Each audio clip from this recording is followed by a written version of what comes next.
अच्छा, जिन्होंने ये हैंड रेज किया, आप में से कोई रिवाइज करवाएगा?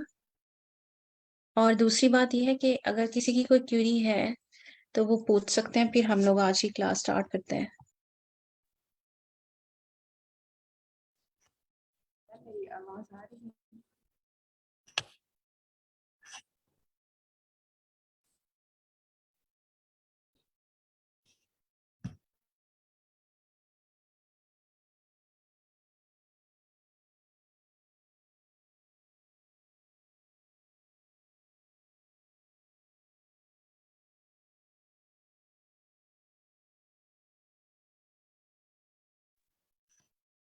मेरी आवाज आ रही है?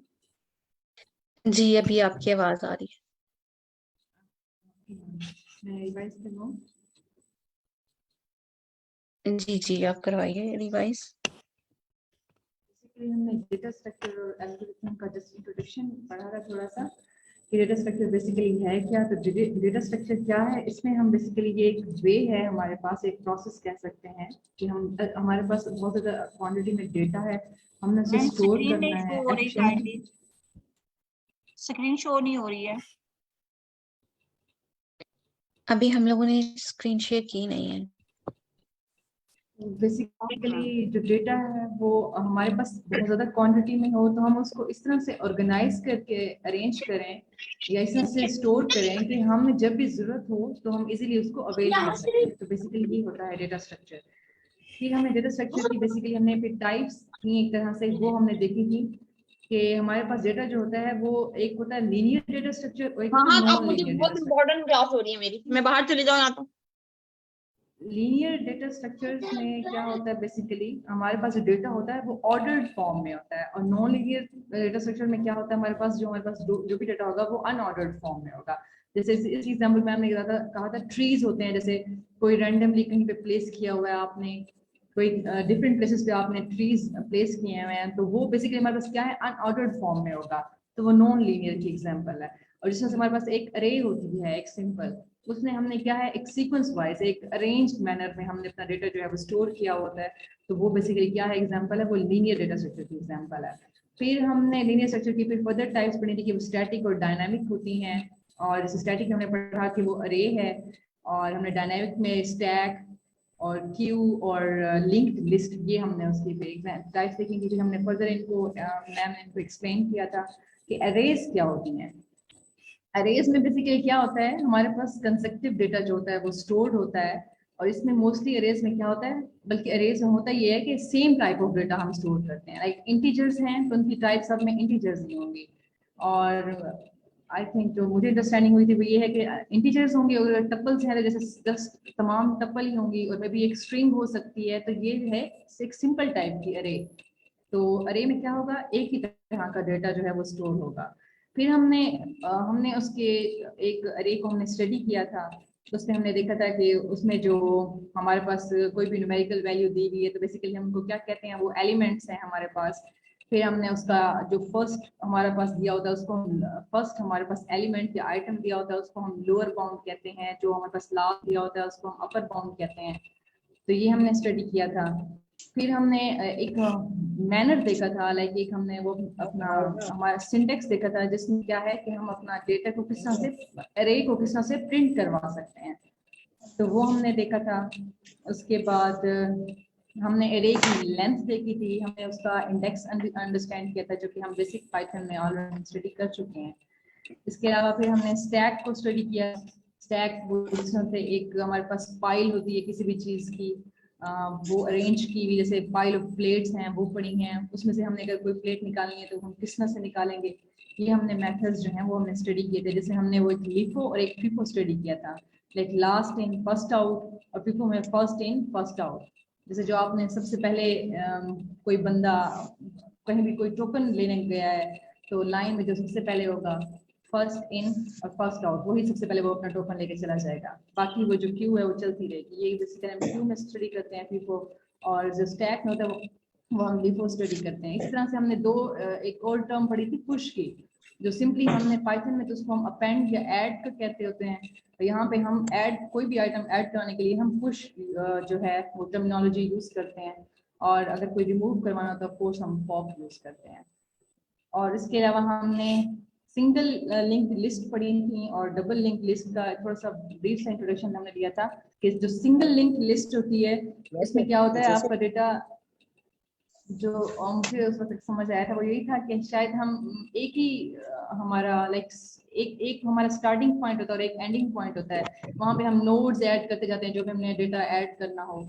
और डबल लिंक में होता है कि आई थिंक वो बोथ साइड से आप उसका डेटा जो है वो रिमूव या ऐड करवा सकते हैं। आई थिंक सो मैम, जिसका श्योर नहीं था ज़्यादा। Thank you so much. Very well explain. अभी किसी को कोई क्यूरी है तो आप पूछ सकते हैं।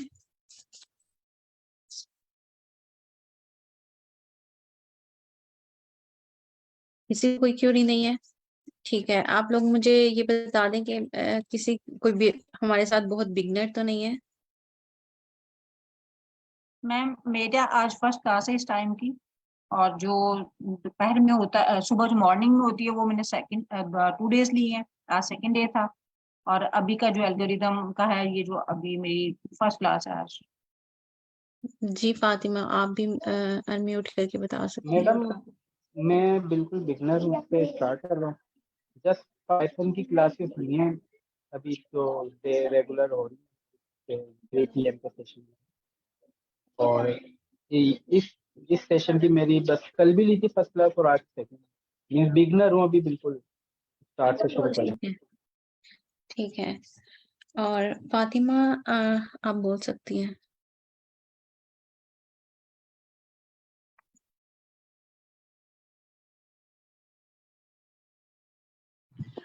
मिस ओके, मैंने पाइथन जो है ना, मतलब थोड़ी उसके सेक्शंस थोड़े लिए थे, थोड़े नहीं लिए थे, लेकिन मुझे पाइथन की थोड़ी मुझे बेसिक्स आती है। मैंने सी पूरी पढ़ी थी, लेकिन अब मैं पाइथन पढ़ रही हूँ, तो मुझे पाइथन की बेसिक्स आती हैं।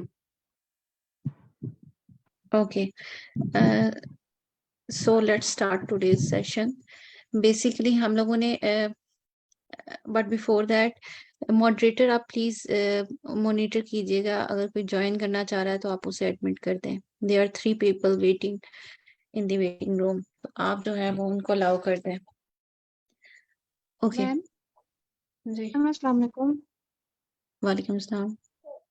मैम मुझे एक बात कहनी थी, ये क्लासेस जो है वो कल से स्टार्ट हुई हैं? क्या मैम ये प्लीज हसनैन बच्चों अपना माइक कर दिया आपने? ओके। सो जी कल पहली क्लास थी। मैम ये जो कल वाला लेक्चर रिकॉर्डेड था वो मैंने देख लिया था उससे, तो ये मेरी फर्स्ट क्लास। ठीक है, ये वैसे भी आज सेकंड क्लास है, सेकंड लेक्चर। पाइथन के बाद यही कोर्स रिकमेंडेड है हमारी? ये पाइथन का कोर्स नहीं होगा, basically data structures and algorithm का कोर्स है। तो इसमें हम लोग जो बेसिक्स ऑफ प्रोग्रामिंग लैंग्वेज है वो भी समहाउ कवर करेंगे बिकॉज इट्स नीडेड। लेकिन अगर आपको बिल्कुल भी आइडिया नहीं है किसी भी लैंग्वेज का तो फिर थोड़ी सी ट्रबल आ सकती है, लेकिन we will try our level best कि हम लोग उसको कवर करें properly. So so let's start today's session. आपको मेरी आवाज क्लियर आ रही है? Yes ma'am, loud okay. And clear. थोड़ी फ्लक्चुएट हो रही है। Okay, maybe there is some issue on your side.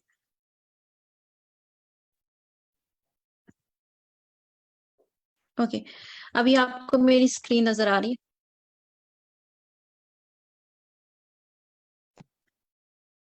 Yes ma'am. Okay. तो हम लोगों ने कल जो देखा था वो देखा था डेटा स्ट्रक्चर्स एंड एल्गोरिदम। हमारे पास जो है वो ये ऑलरेडी डिफाइंड है कि हम लोगों ने जैसे हम लोग किसी चीज का स्ट्रक्चर क्रिएट करते हैं, फॉर एग्जांपल हमारे होम का स्ट्रक्चर है। फॉर एग्जांपल आप एक एम्प्टी लैंड लें और वहां पे आपने होम कंस्ट्रक्ट करना है। लेट्स से आप कहते हैं 5 मरलास क्या एक प्लॉट है और वहां पे आपने एक हाउस कंस्ट्रक्ट करना है। तो देयर आर मल्टीपल वेज जिसके थ्रू आप जो है वो एक बिल्डिंग जो है वो कंस्ट्रक्ट कर सकते हैं। इसी तरह अगर हमारे पास डेटा है, फॉर एग्जांपल अभी अगर आपको ये नजर आ रहा है मेरी स्क्रीन पे 0 1 2 3 4 5 6, so there are multiple ways जिसकी तरीके से मैं इसको स्टोर कर सकती हूँ। आप लोगों को कंप्यूटर साइंस की बेसिक्स जो है वो बिल्कुल क्लियर होनी चाहिए कि हम लोग जो बात कर रहे हैं डेटा स्ट्रक्चर्स एंड एल्गोरिदम्स की, जो डेटा स्ट्रक्चर करना चाह रहे हैं, where we want to structure our data, basically we want to structure our data into the memory of the computer, so that जब भी हम लोगों ने उस पर कोई कैलकुलेशन या ऑपरेशंस परफॉर्म करने हैं तो वो हम जो है वो परफॉर्म कर सकें। And the operation which we want to perform on the data are basically the algorithms. Are you getting my point? So we want to structure our data in a way कि हमारे पास जो है वो optimise तरीके से हम computer की computation perform करवा सकें। जब हम लोग ये परफॉर्म करेंगे डिफरेंट टेक्निक्स, तो हम लोग ये भी देखेंगे कि वर्स्ट केस में हम लोग हमारा जो है सीपीयू कितना उसे वर्क करना पड़ेगा या हमारी मेमोरी कितनी कंज्यूम होगी, और बेस्ट केस में हमारे पास क्या होगा और एवरेज केस में हमारे पास क्या होगा। सो आपको ये चीज क्लियर होनी चाहिए कि हम लोग जो लर्न करने लगे हैं बेसिकली हम लोग एक तो ऑर्गेनाइजेशन ऑफ डेटा लर्न करेंगे, व्हाट आर दी वेज कि हम लोग अपने डेटा को ऑर्गेनाइज कर सकते हैं। फॉर एग्जाम्पल अगर हम दोबारा से हाउस की एग्जाम्पल लें, अगर मेरे पास 5 मरलास का एक प्लॉट है और मुझे उस पर घर बनाना है, so one way could B मैं अपने 2 बहुत बड़े बड़े रूम बना दूं और जो है वो एक छोटा सा उसके आगे एक प्लॉट एरिया छोड़ दूं जहां पे मैं उसे गार्डन बना दूं, और कोई भी जो है वो ऐसी स्पेस ना हो जहां पे यानी आप ये समझ लें कि ड्राइंग रूम ना हो। दिस इज वन वे जिससे मैं अपना घर बना, one way of organizing the rooms. The second way could be कि मैं अपने घर में एक रीजनेबल साइज के जो है वो 2 या 3 रूम बनाऊं, एक किचन बनाऊं, एक कुछ वॉशरूम अटैच बनाऊं, और फिर कुछ एम्प्टी स्पेस छोड़ूं ताकि शाम को सब लोग वहां गैदर हो सकें, एंड एक बाउंड्री वॉल क्रिएट करें। और यानी ये there are multiple plenty of veg.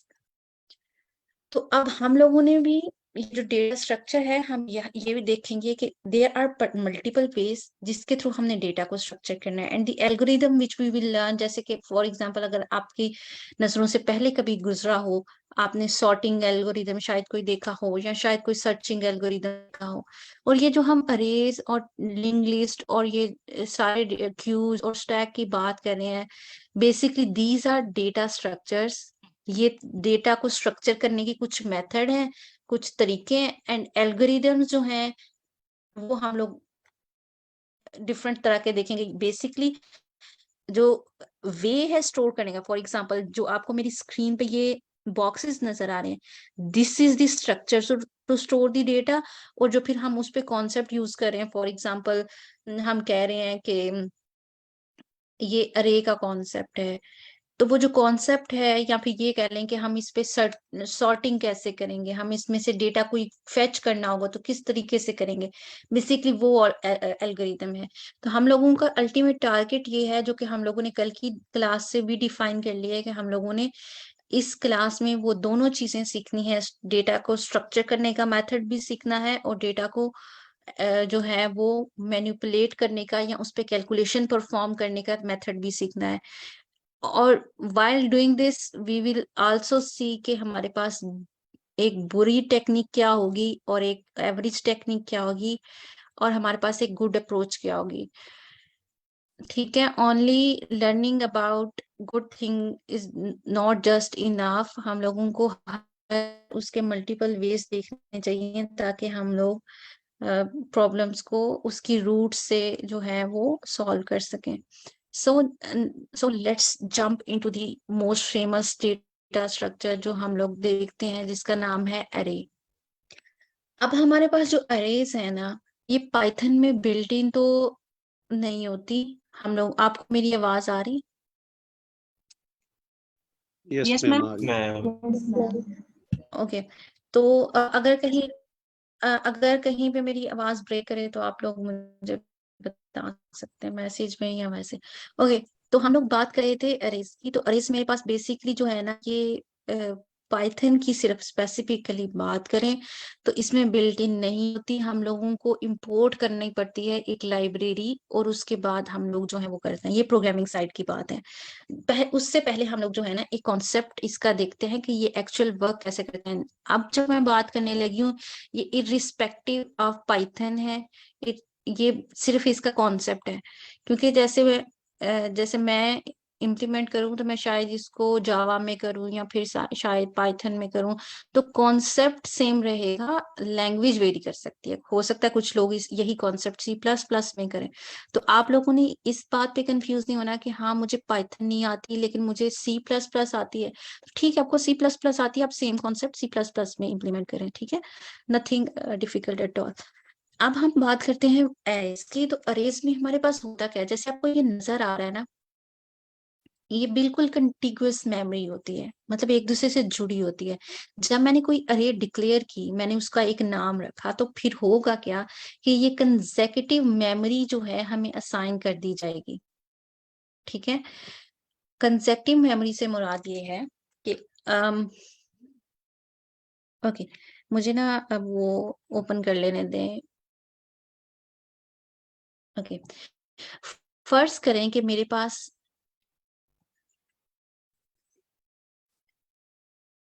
एक सेकंड, मैं यहां से, अच्छा, फर्ज करें कि मेरे पास ये मेमोरी है, ठीक है,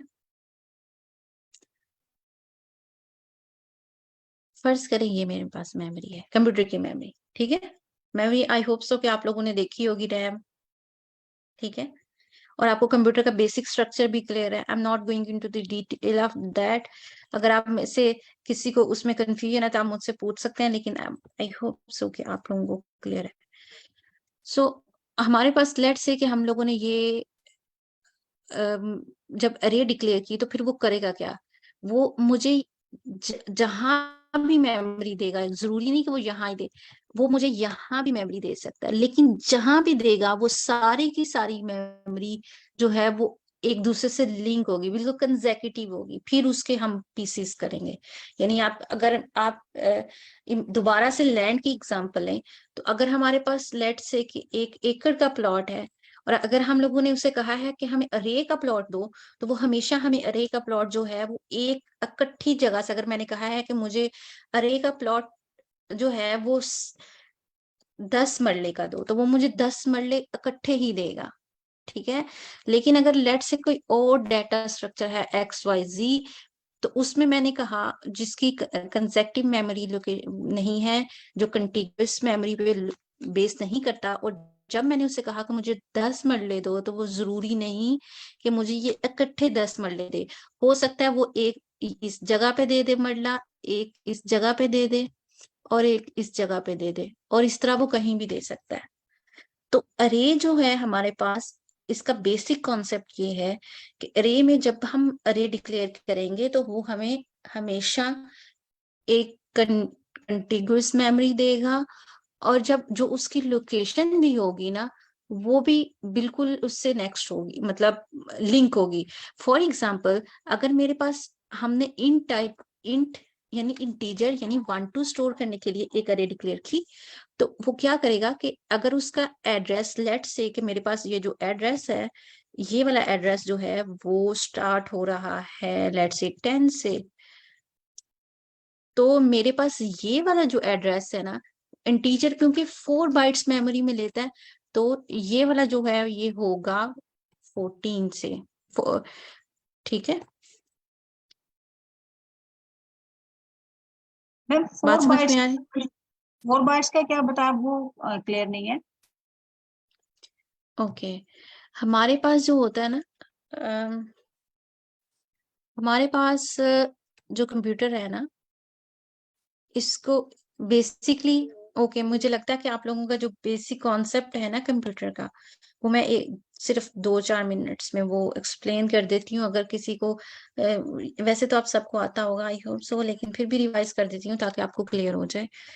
अच्छा, ये देखें, यहाँ पे मैं बना रही हूँ, ये मेरे पास होता है सीपीयू, जिसने सारी की सारी कैलकुलेशन परफॉर्म करनी है, ठीक है।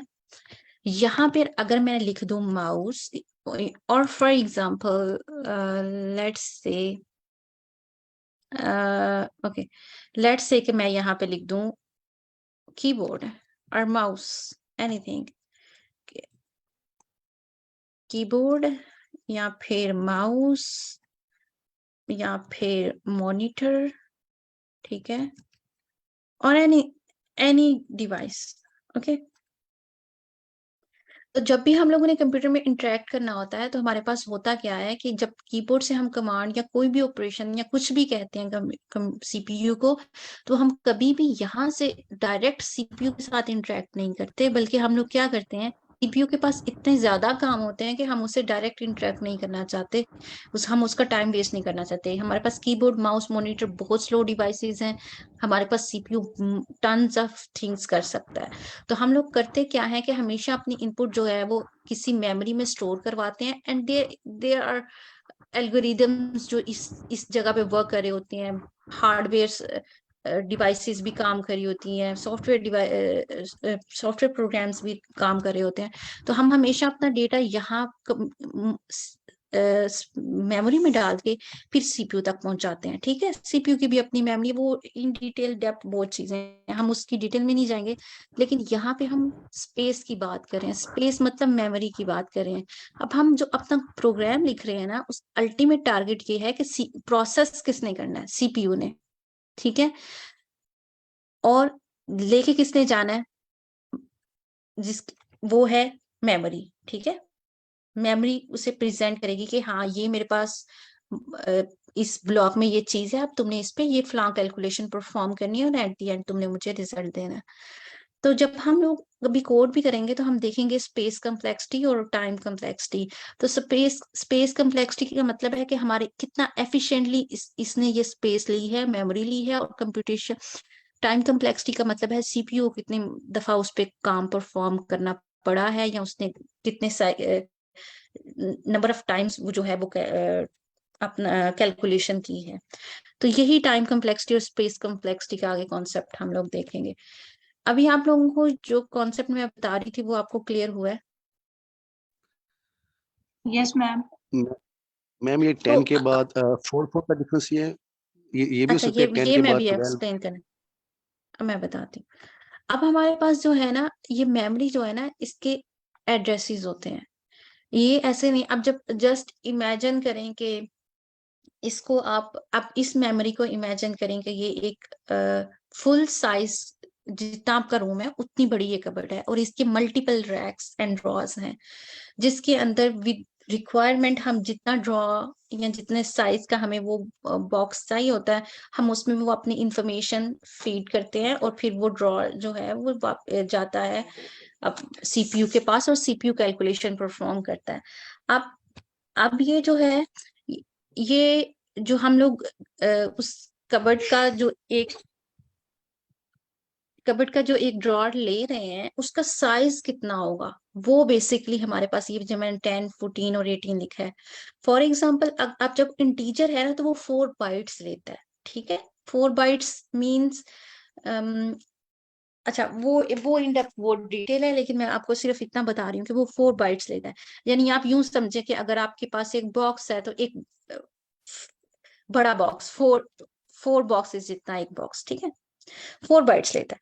अब इंट की बात करें, इंटीजर, अगर हमने 1 2 3 4 इस तरह का डेटा स्टोर करवाना हो तो फिर वो 4 बाइट्स लेगा, जिसे हम इंट कहेंगे, और उसमें ये 10, 14 और 18 मैंने ये इसलिए लिखा है। लेकिन अगर वो करेक्टर टाइप का डेटा है जिसमें सिर्फ एक एलिमेंट स्टोर हो रहा है, एक करेक्टर स्टोर हो रहा है, जैसे मैं यहाँ पे स्टोर करवाऊं ए, यहाँ पे बी, यहाँ पे सी, डी, ई, एफ, जी, तो फिर ये 1 लेगा। तो वो हर डेटा टाइप की ना वो कितना मेमोरी में साइज लेता है उसका वो डिफाइन है, आप इसको स्टडी कर सकते हैं, ठीक है। आई होप सो कि नाउ इट्स क्लियर। और किसी को कोई इसमें कंफ्यूजन है तो बताइए, फिर हम आगे मूव करें, क्योंकि हमारे पास बहुत काम है करने का। मैम क्लियर है। ओके, मैम हम इसमें एक लोग चीज मैं ऐड कर जी जी प्लीज। कि इसका एक डिसएडवांटेज एडवांटेज भी है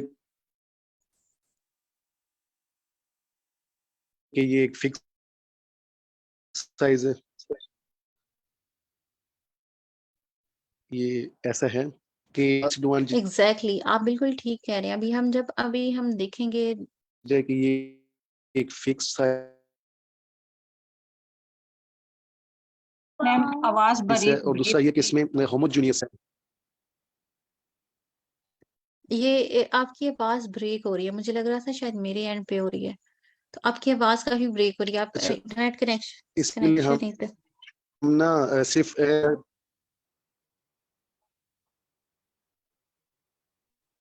आवाज नहीं आ रही सर सही से। ठीक है, आपकी आवाज नहीं आ रही। आप थोड़ी देर अपना इंटरनेट कनेक्शन चेक कर लें, फिर उसके बाद आप बताइएगा। तो ये बिल्कुल ठीक कह रहे थे, जितनी जो है वो आवाज की मुझे समझ आई।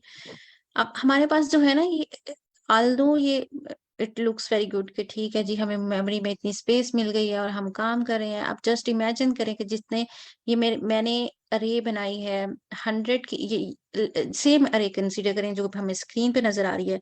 लेकिन मैंने अगर सिर्फ उसमें एलिमेंट स्टोर करवाए हैं, लेट्स से ये साइज नहीं बल्कि एलिमेंट है 10 14 18 या कोई भी और नंबर 103 और समथिंग, सिर्फ मैंने 3 जगह पे स्टोर करवाए हैं। तो ये जो बाकी जो है वो स्पेस ऑक्युपाइड थी, लेकिन वो बाद में यूज नहीं हुई। तो so it's a huge disadvantage के जिसकी वजह से हम लोग और डेटा स्ट्रक्चर्स पे मूव करेंगे।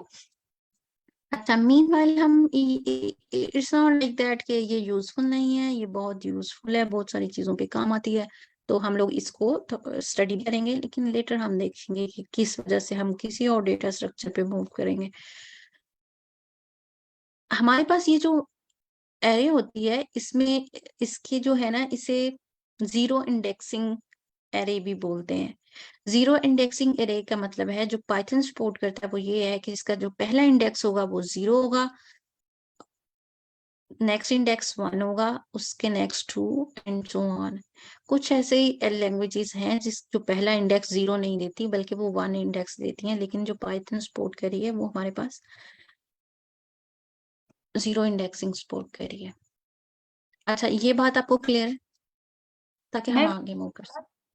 मैम अभी ये जो जिन सर की आवाज ब्रेक हो रही थी वो भी बात करते हैं, जो मुझे थोड़ी सी समझ आई थी कि ये फिक्स होते हैं कुछ जिनका डिसएडवांटेज एडवांटेज होता है, ऑल्दो कि उनकी वॉइस वाज नॉट क्लियर, तो मुझे इस वजह से समझ नहीं है, लेकिन कुछ वर्ड्स की समझ आई जो कि कंफ्यूजिंग है। वो काइंडली थोड़ा क्लियर कर दें कि ये फिक्स होते हैं और इनका डिसएडवांटेज क्या है, कुछ इस तरह की समझ आई थी। वो अच्छा, ये चलिए था मैं कि आपको क्लियर कर मैं मुझे ये मैं कह आपको रहा था क्लियर कि कर हमारे पास इनका जो हम इंडेक्स से डिक्लेयर करते हैं ना एरे, उसका हमें साइज पहले डिक्लेयर करने को पड़ता है कि कितने साइज की हमने एरे बनानी। और अगर उसमें हमने तो उसके 3 से 4 इंडेक्सेस को यूज करना है, तो अगर हमने ज्यादा एरे बनाई है तो जो बाकी उसके इंडेक्सेस होते हैं वो वेस्ट हो जाते हैं उसकी मेमोरी। तो ये शायद यही कह रहे हैं कि ये इसका हाँ जी, डिसएडवांटेज बिल्कुल होता है। बिल्कुल ऐसे ही है, बिल्कुल ऐसे ही है। बेसिकली Ma'am, I हमारे पास wanted जो to होती है ना, add, प्लीज प्लीज um, आप में से जो चाहे वो ऐड ma'am, कर सकते। I wanted to add few more disadvantages of array. Miss, array में हम insertion, deletion और इस तरह के searching वाले जो operation होते हैं, उनकी time complexity as compared to other data structures काफी ज़्यादा होती है. That is one more reason to move towards other data structures. बिल्कुल ऐसा ही है। वो अभी for the beginners quite possible कि लोगों को ये बात समझ ना आ रही हो, लेकिन ये विद पैसेज ऑफ टाइम समझ आ जाएगी। ठीक है।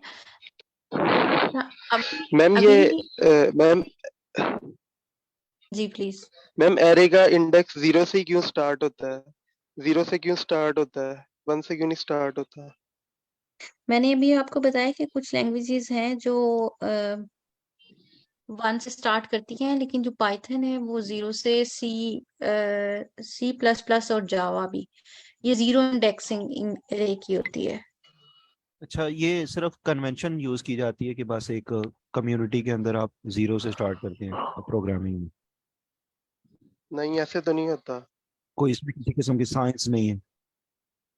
नहीं, देखिए, सिर्फ जैसे आप साइंस करंट को है। फॉलो करते हैं ना, तो मैं एक आपको देखिए कन्वेंशनल मैं करंट आपको बताता हूँ मैं आपको जो बताता हूँ। कन्वेंशनल करंट होता जी है वो जी पॉजिटिव प्लीज। से नेगेटिव की तरफ फ्लो करता है, लेकिन एक्चुअल में करंट नेगेटिव से पॉजिटिव की तरफ फ्लो करता है। तो बेसिकली कन्वेंशनल चीज को हम फॉलो कर लेते हैं इस तरह आप नहीं और ऐसे किसी नहीं भी होता, क्या हो गया, कैसी बातें अच्छा कर रहे ठीक है, हो, आप ऐड ऐसे थोड़ी कीजिए होता प्लीज। अच्छा जी जी, आप है। अब बताइए आपके जहन में क्या है, ये बताइए। देखें, फर्ज कर रहे हैं जो आपका जीरो इंडेक्स है ना, जीरो इंडेक्स है, इसको आप फर्ज करें कि ये आपका एड्रेस बनता है 200। जो फर्स्ट इंडेक्स है इसको आप सपोज करें कि ये आपका इंडेक्स बनता है 200, मतलब सो जो भी 200 400 जो भी बनता है। अब आप देखें, आपने जो वैल्यू पड़ी है ना जीरो इंडेक्स पे, आपने इसको फाइंड करना है, तो आप इसको कैसे कैलकुलेट करेंगे? इसको कैलकुलेट करने के लिए आप यूज करेंगे, सबसे पहले आप लिखेंगे जो आपकी एरे की वैल्यू है वो, मतलब कि 200 आपका जो एड्रेस है वो लिखेंगे। उसके बाद आप लगाएंगे प्लस का साइन, उसके बाद आपका जो एरे का एक साइज होता है 2 बिट्स का होता है, आप वो लेंगे 2 इंटू मल्टीप्लाई बाय जोन से आपने इंडेक्स की वैल्यू फाइंड करनी है 2 इंटू 0, ठीक है? तो आपका एड्रेस मिल गया आपको 200। अब देखें, अब अगर सपोज करें कि हम शुरू कर देते हैं एरे को 1 से, तो इसका क्या मतलब होगा? तो इसका मतलब होगा कि 200 प्लस उसके बाद आपकी जो एक एक जो आपका सेल है उसका साइज है 2, 2 इंटू 1, तो ये कितने बने? 200 प्लस 2, तो ये बन गए 202। अब आपने एरे का जो जीरो इंडेक्स है, अब आपने उसकी वैल्यू को फाइंड करना है, तो आपको 200 पे आना है ना, तो आपको 2 माइनस करने पड़ेंगे उसमें से। तो ये जो आपने एक्स्ट्रा ऑपरेशन करना है ना, इससे बचने के लिए हम एरे को शुरू करते हैं जीरो से। आप क्या बातें बता रहे हैं कि कन्वेंशन है? कौन सी मेरी कन्वेंशन है? बात सुने, अच्छा मेरी बात सुने। आप 1 की इंडेक्स पास करके तो फिर 0 पे उसे दोबारा मूव करवा रहे हैं। एनीवेज इट्स इसमें अ पेन होता है, देखें इसमें पेन डिबेटेबल होता है, मैं कॉन्सेप्ट। आपको इसमें पेन होता है तो मैं आपको बिल्कुल बना के दिखाता हूँ कि ये किस तरह से काम करता है। ऐसे तो नाना बताएं कि कन्वेंशन ठीक होती है है ठीक है। तो करंट उधर को जाता है। अच्छा मेरी बात सुने, ठीक है इट्स अगर और आपको मतलब ये लगता है तो कि कोई लॉजिक ना ये, हुई कि कुछ लैंग्वेज जावा में करती हैं, कुछ उसमें करती हैं, इस तरह की बातें तो ना ना, आप गलत बात तो आप एक बात ना बताओ, कह दो कि भाई मुझे मैं नहीं पता। अब ये क्या बात है कि जी कुछ लैंग्वेज जीरो से शुरू करती हैं, कुछ वन से शुरू करती हैं, ये तो गलत बात है ना। ठीक है, मैं आपके साथ इस क्लास के बाद ना शेयर कर दूंगी, ठीक है? ठीक है, आपके थैंक साथ यू। मैं इस क्लास के बाद स्लैक पे शेयर कर दूंगी।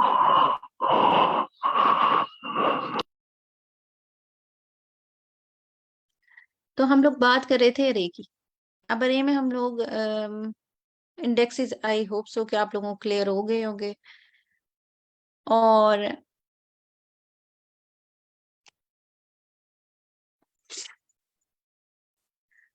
ये हम लोगों ने, क्योंकि पाइथन में अरे बिल्ट इन नहीं होती, तो उसके लिए हम लोग जो यूज करते हैं वो है जो डिफरेंट इंटीजर के लिए साइन करेक्टर के लिए हम लोग बी यूज करते हैं, और अनसाइन करेक्टर के लिए हम लोग जो है वो कैपिटल बी यूज करते हैं। और इसी तरह ये सारी लिस्ट है, ये आप लोग वैसे देख सकते हैं। लेकिन जब हम लोग यूज करेंगे तो मे बी हम लोगों को कहीं ऐसी यूज ना करना पड़े, लेकिन फिर भी आप लोगों को आनी चाहिए। और इसको यूज करने का मेथड जो है वो हम लोग एक लाइब्रेरी जो है वो इंपोर्ट करवाएंगे, ठीक है? और वो एरे से उस लाइब्रेरी का नाम है एरे, और उसके बाद एस ए आर जो है ना, ये हम लोगों की अपनी हम लोग सिर्फ इसको एक नाम देते हैं कि हम जो जब भी इस लाइब्रेरी को यूज करेंगे तो वो कोई भी नाम, ए आर आर जरूरी नहीं है ए आर आर लिखें, आप कुछ भी लिख सकते हैं। एंड देन जो भी आप नाम लिखेंगे वो डॉट करके तो आप उसको यूज करेंगे, ठीक है? और फॉर एग्जाम्पल यहाँ पे तो हम लोग जो है ये जो ये सारी जो लिस्ट है ये यहाँ पे गिवन है, जो मैंने अभी आपको बताई थी।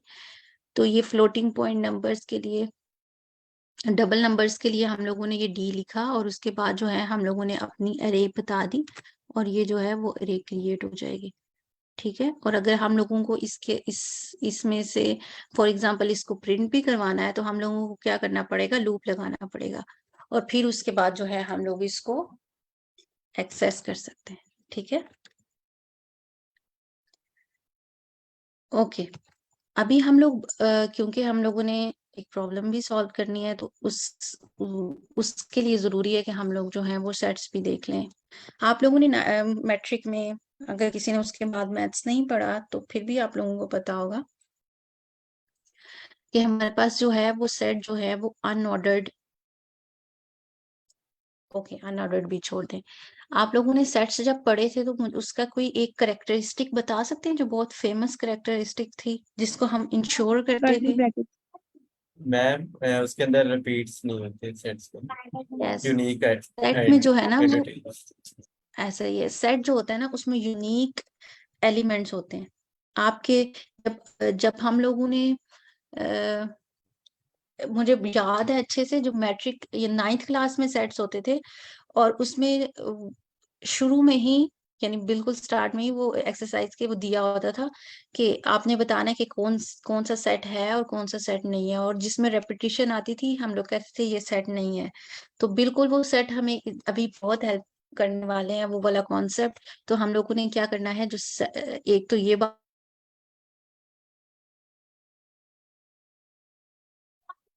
मैम वॉइस ब्रेक कर रही है आपकी।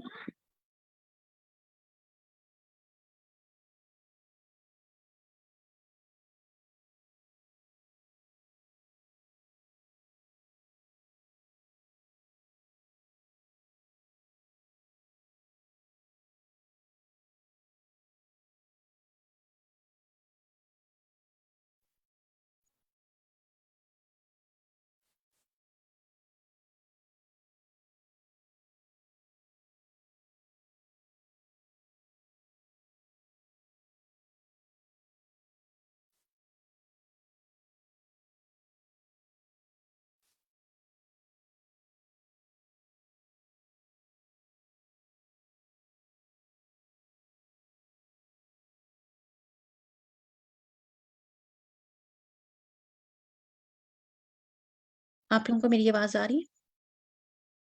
यस मैम, अब आ रही, जैसा पहले नहीं आ रही थी। पहले नहीं आ रही थी मैडम, अब आ रही है। और मैडम स्क्रीन भी चले गई।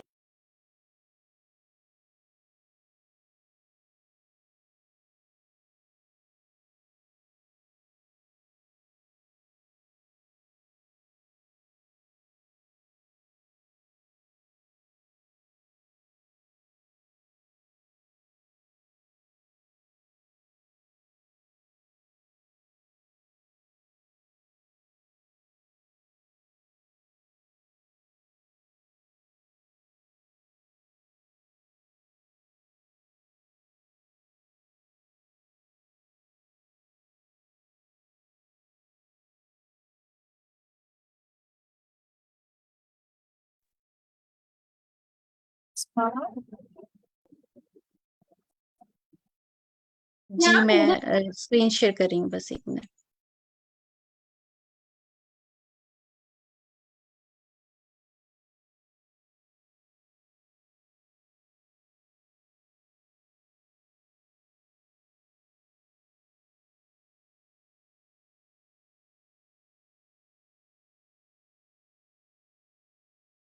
ये अनएक्सपेक्टेडली जो है वो क्रैश कर गया था मेरा। तो मीनवाइल मैंने सोचा चलें सर्च कर लेते हैं, कुछ इन्फॉर्मेशन में इजाफा हो जाएगा। तो ये वही है जो कि पहले था कि हमारे पास जो है ये वाली लैंग्वेजेस हैं, C++, मैंने आपको बताया था, जावा या फिर ये पाइथन, ये स्टार्ट करती हैं। मेरी आवाज आ रही है ना? ये जो है ये इंडेक्सिंग स्टार्ट करती हैं from 0, and there are the languages जो कि स्टार्ट करती हैं इंडेक्सिंग फ्रॉम 1, वो हैं फोर्ट्रॉन, ला, और ये सारी जो हैं लैंग्वेजेस ये इंडेक्सिंग स्टार्ट करती हैं फ्रॉम 1। और जितनी मुझे समझ में आई थी, अगेन मैं ये डिबेट नहीं करूंगी अभी, ना ही मुझे ये अच्छा लगता है, लेकिन फिर भी मैं आपको क्लियर कर दूं कि मुझे आपकी जो लॉजिक समझ आई थी कि आप पहले पास तो सेकंड वाले में पहले पास तो आप 1 पे कैलकुलेट कर रहे थे, लेकिन अब अगेन फाइंड 0 पे करना चाह रहे थे, फिर वो इंडेक्स मूव कर जाता था। एनीवेज लीव करते हैं इसको।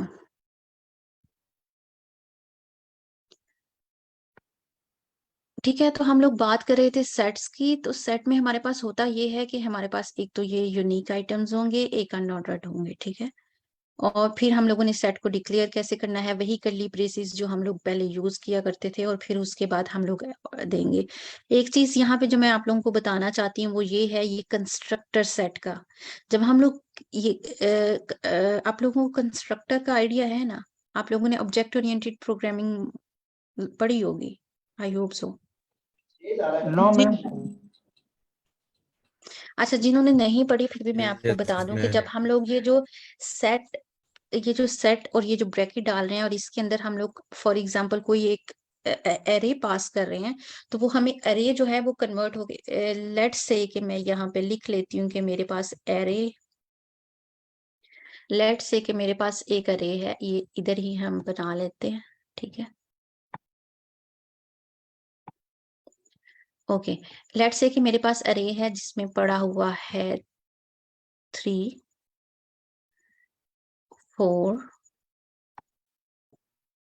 3 और 5, ठीक है।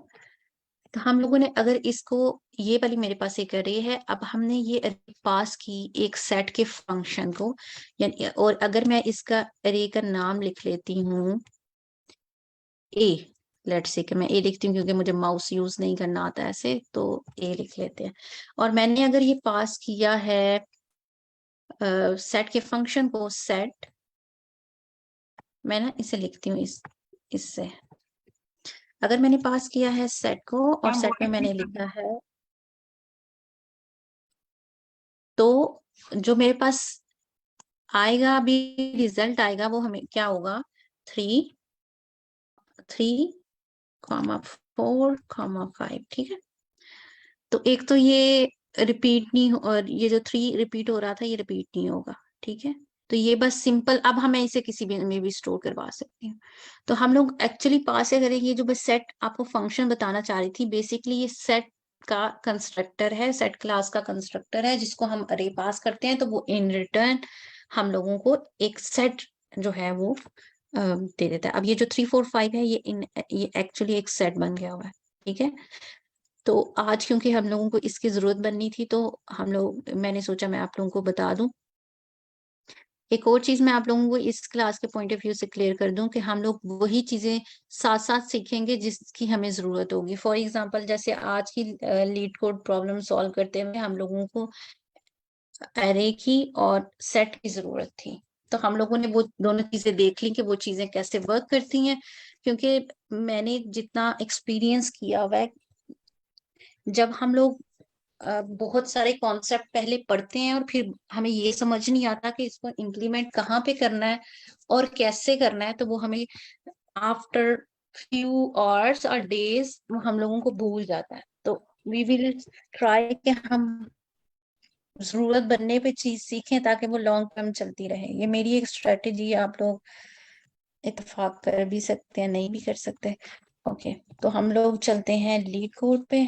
आज की प्रॉब्लम देखते हैं हम लोग ने कैसे सॉल्व करनी है, क्या क्वेश्चन है और कैसे वर्क करेगा। मीनवाइल अगर आपके कोई क्वेश्चन है तो अभी आप पूछ सकते हैं, ताकि जब तक लोड हो रहा है मैं आपको आंसर दे दूं।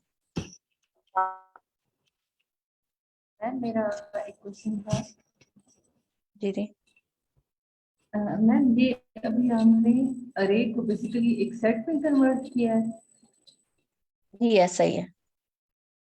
मैम इस तरह से मतलब कि हम जैसे हमने अरे में अगर हमने सपोज फ्लोट वैल्यूज यूज की हुई हैं तो हम उनको फिर सेट में या लिस्ट में किसी भी फॉर्म में कन्वर्ट कर सकते हैं, इसलिए क्वेश्चन था। सेट में आप किसी भी फॉर्म में हम खुद कन्वर्ट नहीं करेंगे। अगर हम एक लिस्ट को सेट में कन्वर्ट करेंगे ना, तो सेट अपनी प्रॉपर्टीज उस पर इम्प्लीमेंट करेगा। आपको बात समझ में आ रही है? उसके बाद उसकी लेंथ चेंज होती है, वो जो नया स्टोर करवाएंगे ना हम एलिमेंट, वो एक्चुअली लिस्ट एरे में चेंज नहीं करेगा, वो एक नए सी स्पेस क्रिएट करेगा और उसमें वो सेट स्टोर करेगा। जैसे मैंने यहाँ पे किया था ना, वो मैंने क्लोज कर दिया। हाँ, वो मैंने क्लोज कर दिया। मैम तो जैसे मैंने अभी वो स्टोर मतलब करवाया था ना, बोलिए।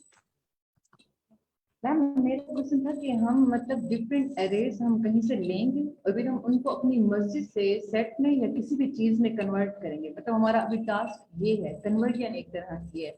मतलब हमारे पास एरेज होंगी पड़ी, हमने उनको मैनिपुलेट करना है। लाइक जैसे भी हमने उसको सेट में कन्वर्ट किया, मतलब हम यही करने वाले हैं। अभी क्या करने वाले हैं ये भी देखते हैं।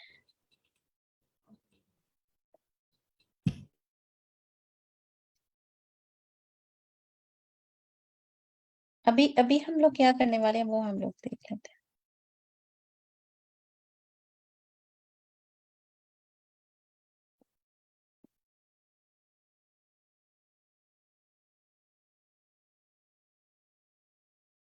अच्छा, अभी हम ये करने वाले हैं।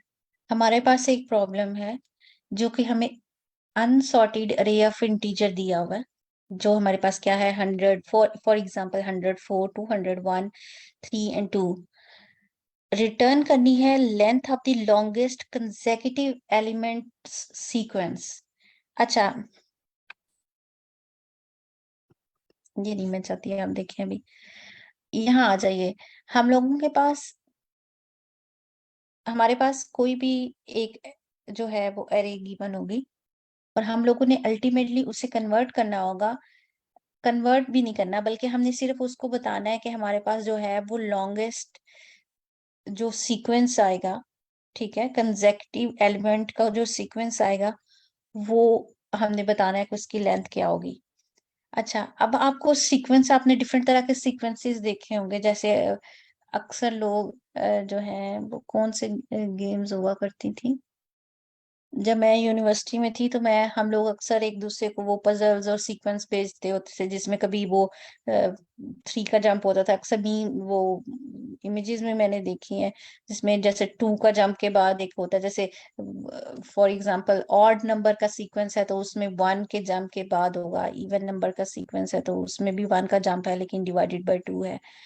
तो इस तरह ही हमारे पास ये जो है उसने जो सीक्वेंस बताया है कंसेक्यूटिव एलिमेंट सीक्वेंस, यानी ये जैसे 1 2 3 4 है, ठीक है। अगर कहीं से सीक्वेंस शुरू हो रहा है तो वो उसने पूछ, अल्टीमेट टारगेट हमारा ये है कि हमने बताना है कि सीक्वेंस एग्जिस्ट करेंगे जो भी वो अरे देगा, ठीक है। एक सीक्वेंस हो सकता है, 2 हो सकते हैं, 3 हो सकते हैं, जितने भी हो सकते हैं, कोई भी सीक्वेंस हो सकते हैं। वो हमें कह रहा है कि जो सीक्वेंस एग्जिस्ट करेगा अरे में, वो कितनी मैक्सिमम, वो कहाँ तक जा रहा है, तुमने मुझे वो लेंथ बतानी है। फॉर एग्जाम्पल आप ये देखिए 1 2 3 4, ये एक सीक्वेंस है, ठीक है। 200 और 400 जो 100 जो है, ये मेरे पास सीक्वेंस नहीं बन रहा। तो हमारा जो अल्टीमेट टारगेट है वो है हमारा, हम लोगों ने लॉन्गेस्ट जो है वो कंसेक्यूटिव एलिमेंट्स का सीक्वेंस बताना है, उसकी लेंथ बतानी है कि वो लेंथ कितनी है, ठीक है। तो इस केस में 1 2 3 4, तो 4 लेंथ होगी। अभी आपको क्वेश्चन क्लियर है? Yes ma'am. अच्छा, अभी हम इसमें आते हैं, क्योंकि ये मीडियम लेवल का क्वेश्चन है तो उसने एक और चीज मेंशन की हुई है, you must write N algorithm that runs in O of n times. O of n times हम लोगों ने इसको जो है वो रन करना है। तो O of n times run करने के लिए एक तो सिंपल सोल्यूशन हमारे पास ये है कि हम इसको सॉर्ट करें, ठीक है। और सॉर्ट करने के बाद जो है वो हम लोग इसको रिटर्न कर देते हैं, ठीक है। सॉर्ट करने के बाद हम लोग चेक कर लें, सॉर्ट करेंगे तो हमारे पास 1 2 3 4, और उसके बाद हम लोग जो है वो लूप लगा लें, क्योंकि कोई इस तरह की लॉजिक लगा लें और फिर उसके बाद इसको सेंड कर दें। लेकिन इसमें जो है वो हमारे पास जो कम्प्लेक्सिटी है ना, वो एन लॉग एन चली जाती है, बिग, ठीक है, एन लॉग एन चली जाती है। तो हम लोगों ने वो अवॉइड करनी है। हमारे पास जो टारगेट गिवन है वो ये है कि हम लोगों ने ओ ऑफ एन कम्प्लेक्सिटी जो है वो यहाँ तक रहना है, ठीक है। तो हम लोग मैं भी आप लोगों को ना ये समझाती हूँ, एक सेकेंड। अच्छा, अगर हम लोग ये लाइन कंसीडर करें,